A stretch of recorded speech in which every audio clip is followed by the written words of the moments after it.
Thank you for tuning in to another episode of Retire Right. I'm Ryan Wyatt, and per usual joined by Nick Lewandowski and Ron Wyatt. Three of us together are wealth advisors here at the firm, Wyze Wealth Advisors.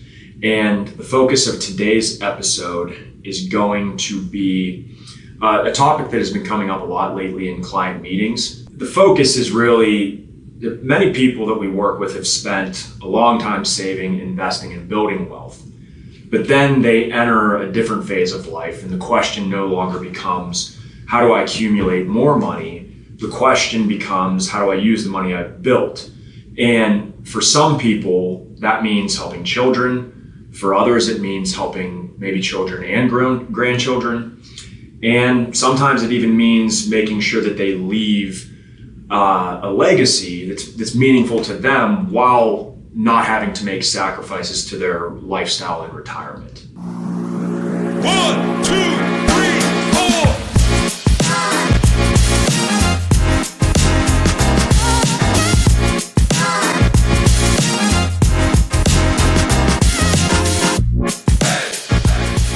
So gentlemen, what's new and exciting?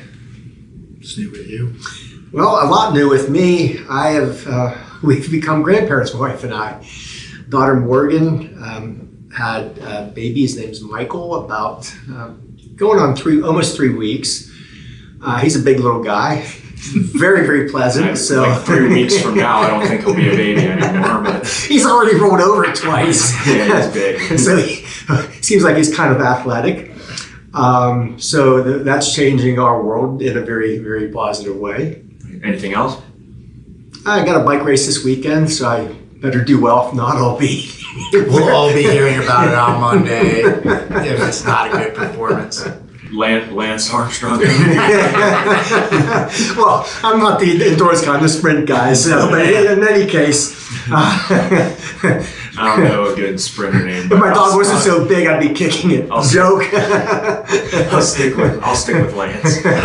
Nick, anything new with you? I'll keep it on the kid theme. So Grandpa Ron, my 2-year-old says make it happen when she wants something now. So you have that to look forward to potentially. Make it happen. She'll say, apparently I do it. My wife says so she's learning enough. Make it happen. Mary, would you like some music in the car? Make it happen. That's almost like so let it be read and let it be done from the 10 Commandments. That's good. That's right. So you have that to look forward to maybe someday. I wish I don't have as exciting of updates besides, being an uncle. And then we did a lot of travel in the beginning of the year for a lot of different weddings. And we still have a fair bit of weddings, but now they're not destination weddings as much. So we're in Pittsburgh just kind of enjoying the summer. But Ron, I already kind of introduced the topic that we were going to be focusing on during this episode, but I wanted to open up with a question for you. I guess what I want kind of your take on is when clients bring up gifting, from your years of experience, what do you think is usually driving that conversation? I mean, I think it's pretty simple. It's not really tax benefits. I mean, it could be, but it's really just helping your children or your grandchildren. And what you hope is they use the money well. And we'll get into that later. Okay. That's why I think that this topic is important, is because most people, there are some want to gift and get a tax benefit for it, but most people aren't asking exclusively, how do I save taxes? They're asking, how do I help my family? Exactly. So Ron, I want to ask you one more question here, and we'll start with the basics and get a little more advanced as we go on. But when can helping your children financially be beneficial? Some examples, like say your children are buying their first home, maybe helping with a deposit, starting a business, great reason to help a child out. There might be a hardship. Say that your son has a family, lucrative job, and gets laid off and is having a hard time finding other employment. Another great example of when it makes sense to help children. So is it fair to say that the goal is often to create opportunities that might not exist in their situation? Opportunities, but also help lessen certain risk, like hardship. Okay. Yeah. Now, Nick, I'm going to turn this over to you. That all sounds, fine and dandy, but there's also some downsides to gifting too. Can you maybe share some examples there? When you're solving hardships or creating opportunities, sometimes you're cutting off like learning experiences that are important. So, if you help too much or too readily, sometimes you just solve every problem. Sometimes it's more beneficial for people to work through those. Accountability may be diminished for choices. Dependency, you can create dependency on that money. And then the last one's a little more subtle, but just like expectations can creep into the family relationship about, oh, well, now like I should be entitled maybe to some amount, or mom and dad have this much money so they should share it. Sure. It can change a family dynamic. I've heard on a podcast before where a child was saying, my parents have like $10 million. Why aren't they giving me more now so it can happen? Yeah. So how do you make sure that you're not solving one problem but creating new ones?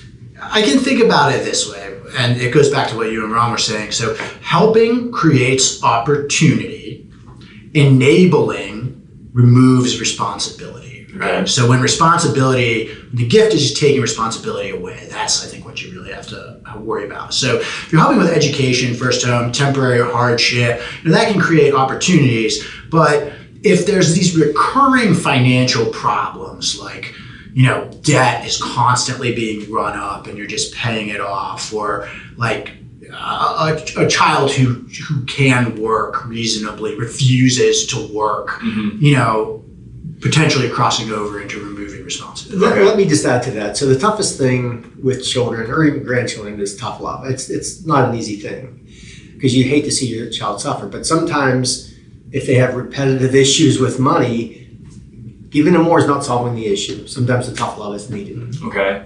So what about, treating, you say you have multiple kids, right? Treating everyone equally. What are your thoughts there? It sounds good in theory, but sometimes it's hard. Okay. For example, let's just say that one family has 3 children. One children has special needs. So one of the parents has to stay home. They had a lucrative career, but now they have to stay home. Puts a lot of stress on the family financially. Mm-hmm. So let's just say the other child, both parents work, they only have 2 children, they're gainfully employed.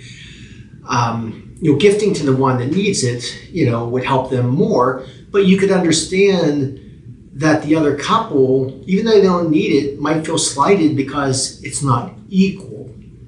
But in a way, I do think it's kind of fair. I mean, sometimes you help the person who has more of a need as long as they're responsible. Okay, so it's not making everything equal. It's thoughtful decisions that, reflect circumstances, I would say. Exactly. And I think we'll get to this at the very end when I give you some examples, but I think it just comes down to like open communication is key. Okay. So it's a mixed bag in terms of whether people want to gift while they're living or, focus on leaving an inheritance, building up an estate. If somebody chooses to gift while they're, living, what do you think kind of the motivation or thought process is there? Study after study shows that, when you gift and you are allowed to see, to actually deliver the gift, makes the giver feel incredibly good. So That's one thing. I don't necessarily call it selfish, but it is rewarding to the giver. The other thing too is that, especially for younger households, may have gotten married, just had some children, new home, car payments, maybe there's college debt. A lot of times, people need money earlier in life, not when they're 70. So those are some of the reasons. And I mentioned some of the other ones later, like starting a business, maybe education, things like that. Nick, counter argument?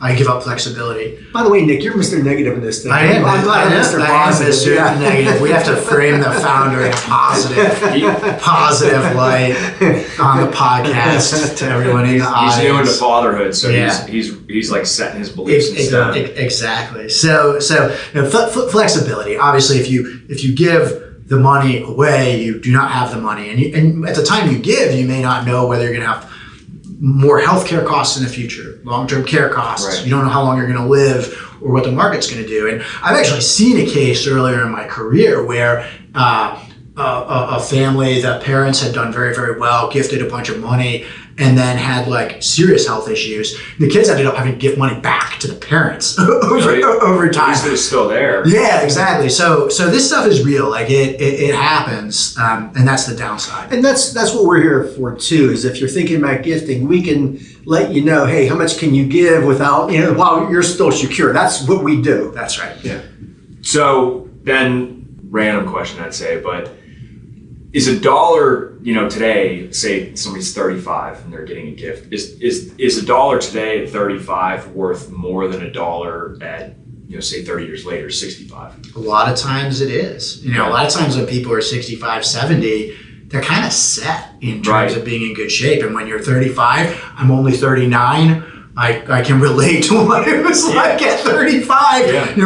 Money, each marginal dollar feels differently then. I mean, you're thinking about homes like you guys talked about. You're thinking about kids. You're thinking about, you're building a career. You may not be at peak earnings yet. You may be changing jobs. That marginal dollar can really feel powerful, more powerful in your earlier years.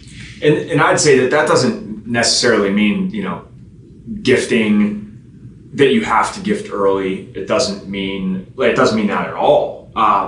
It's more so just, I'd say the message there, correct me if I'm wrong, is that there is a timing component, and the timing component does matter. That's right. It comes back to the preferences and the communication Sure. that was brought up earlier. So, Ron, I'll kick this back to you. And how do you handle, children being kind of aware of the financial situation? Obviously, there's some benefits to that, but there could also be downsides as well. Yeah, that's Family are the people that you trust the most, and it's logical to kind of have people looped in case, God forbid something happens, right? But there's also the other side as well. It's tough. I really think, before answering the question, it comes back to like the parents teaching the children to be financially responsible. I would always say to my wife, to children, you have inflows and you have outflows. Make sure your inflows are greater than your outflows. That's simple.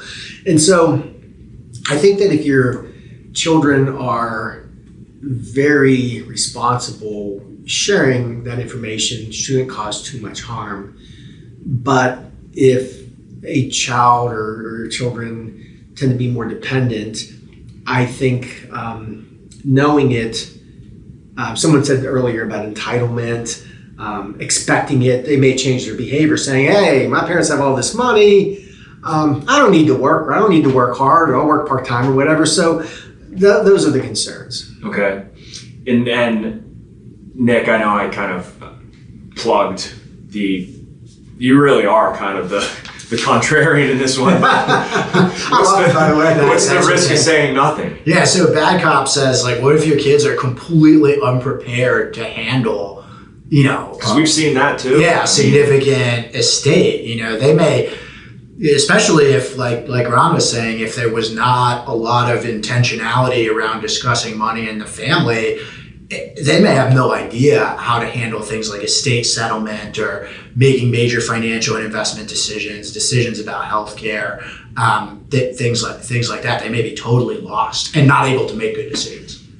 So what do you think a middle ground would look like? I mean, first thing that comes to mind for me is maybe focusing on intentions, not saying, hey, this is what I have and it's in this account and you're the beneficiary. Is that a common or a logical middle ground? Exactly. And I think sometimes it can be a middle ground, or it can also be the way you open the door to future discussions without feeling like you need to disclose significant amounts of money up front.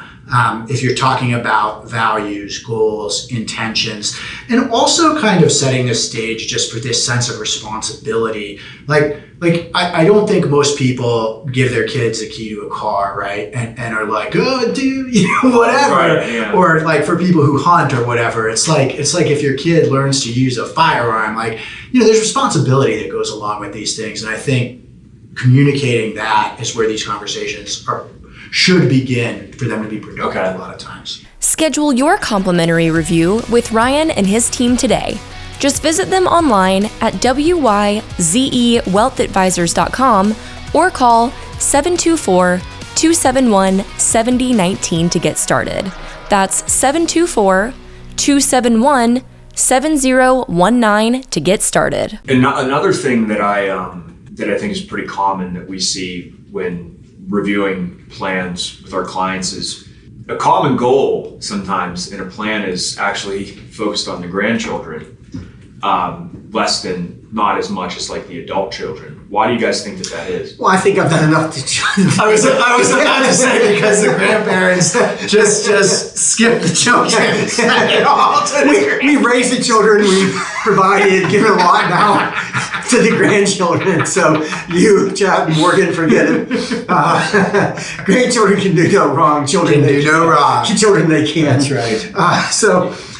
But by helping a grandchild, you're actually helping your children. If you help with college, if you you're just help easing a financial, not even burden. I mean, they could be saving for their education, but exactly, it's giving them kind of more flexibility. It's easing their budget a little bit. Exactly right. If you put some money in a 529 account, if say that you help if there's a stay-at-home parent, maybe you help pay for daycare a day a week or whatever, so that that parent can have a little bit of free time. Well, things like that are very nice, right? So I know we said it earlier that when it comes to gifting, taxes really aren't, the main driver or kind of like the main focus, but they shouldn't be ignored either. Ron, what are some opportunities that families should be aware of when it pertains to gifting and also taxes? So each parent can give $19,000 a year. So Beth Ann and I can give $38,000 to any one of our children. And if we wanted to, we could do $38,000 to our child, and then also $38,000 to our son or daughter-in-law, right? What people don't understand is that you can give $100,000, $1 million, and there's no tax consequences. Where the tax consequences come in, it deals with the estate exemption, which we're not going to get into, but it's really not a taxable event. It just takes away, what you can leave later tax-free in your estate. Yeah, and I remember back when I was studying for my CFP, actually, and they were covering, when you're studying for a CFP, you go to an in-person seminar sometimes, kind of right before the exam, and that's what I went to, and the instructor was talking about gifting, and he used an example. And his example was basically that you could stand on the corner and every single person that passes, you could gift up to the limit and you wouldn't have to report it on the gifting tax form. Right. It's per person. Per person, exactly. And married couples can bunch that together. Yeah, 38 to 19, right. So there's also some unique opportunities, like direct tuition payments doesn't really fall underneath that. Direct medical payments doesn't really fall underneath that. And also, you can gift appreciated assets. So let's just say I'm in a higher bracket, one of my children's in a lower bracket, I could gift appreciated assets, so they're responsible for the gain at a lower level than I am. Right. And, under that, you would maybe assume that the kid is in a lower income situation, more favorable Not hope, but if they are, right? If they are, right. Yeah. That's when that kind of strategy makes sense. But here comes negative Nancy now.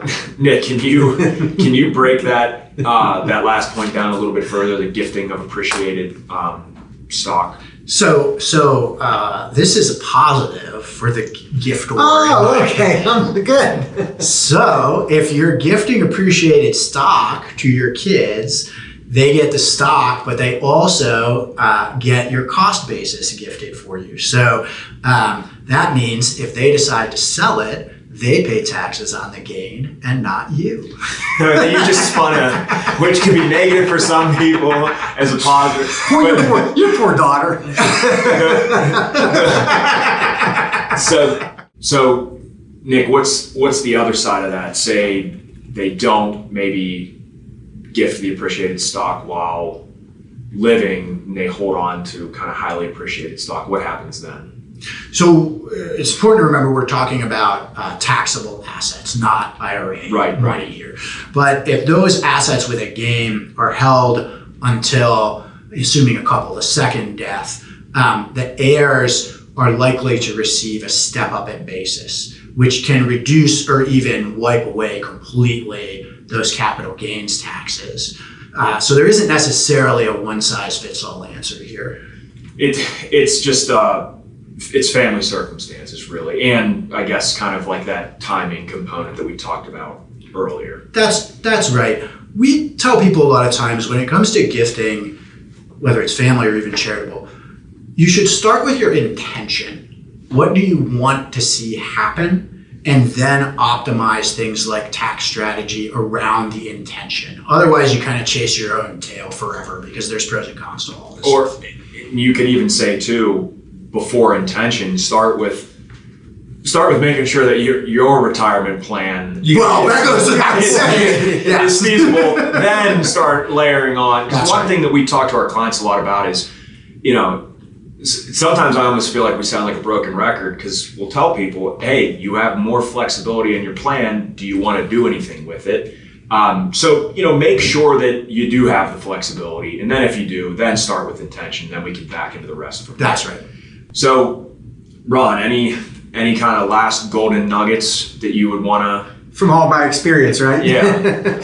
Yeah, there's a couple. So I said one thing before, and I just want to emphasize it. It really starts when your children are young, trying to get them to have, to understand money and how important it is to save, right? To be responsible. So it starts there. So once you go there, if you have the means to gift and you want to help them now, I think you give them some money and see what they do with it, right? Are they responsible or not? If they're responsible, then you can make it more of a regular thing, again, assuming you can afford it. And you can also be a little bit more open about your finances, because you know that they're hardworking and they're responsible.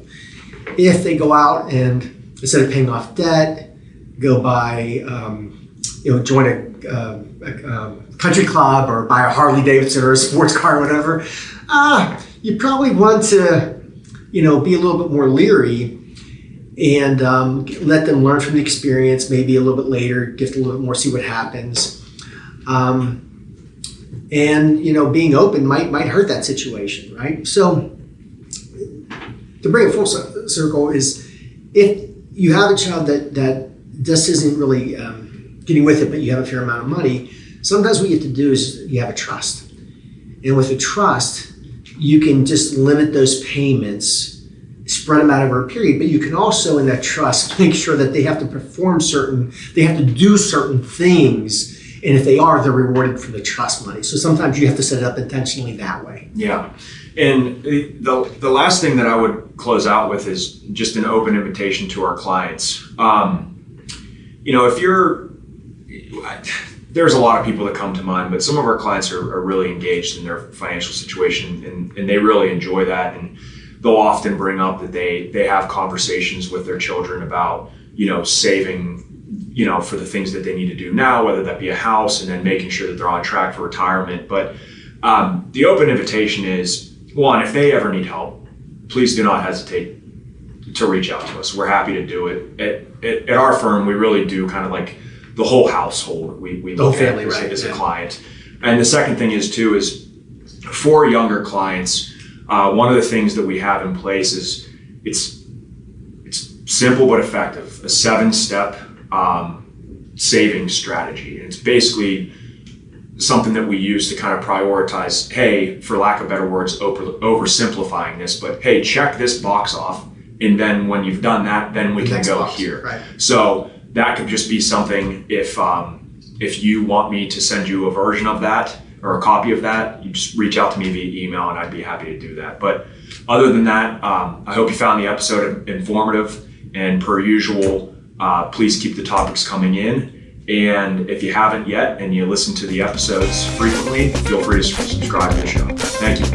This episode's content is for informational purposes only. Opinions expressed herein are solely those of Wyze Wealth Advisors, unless otherwise specifically cited. Material presented is believed to be from reliable sources, and no representations are made by our firm as to other parties' informational accuracy or completeness. All information or ideas provided should be discussed in detail with an advisor, accountant, or legal counsel prior to implementation.